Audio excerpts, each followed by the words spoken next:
Yeah, when it's finished shaping, then I send it up to the glassers, then they put the fin holes in at that point. Now the big box on the bottom they put in after the board's glass. Because anytime you deal with the stringer, it's so hard compared to the foam, you don't want it to rip a big chunk out of your board.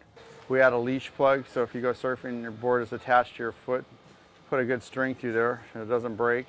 And we put the fins in also, just put over the top, and we put a layer to hold the fin box into the board, so it's very strong.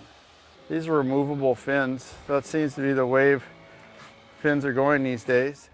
The fin is put in with an Allen wrench. I'll show you. It's just screwed in.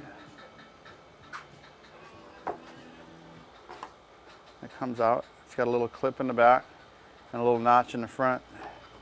So it goes in like this, and you just tighten it down. These are the side fins. Now this board can be ridden without the side fin, so if the guy wants to ride it as a single fin, he can take these fins off with relative ease and ride it as a single. And you can put a bigger single fin in. Fin placement is determined by the length of the board and what they want to do. I have a chart I just came up with many years ago, and I follow that chart depending on the length of the board. Like a 9-foot board, I go 14 inches off the tail. A 10-foot would be 15 inches. 11-foot would be 16 inches. 12-foot, 17 inches off the tail would be my upper fins. A lot of times on the bigger boards, though, I don't put side fins because you don't really need them. Is 15 inches off the tail. See the little marks here?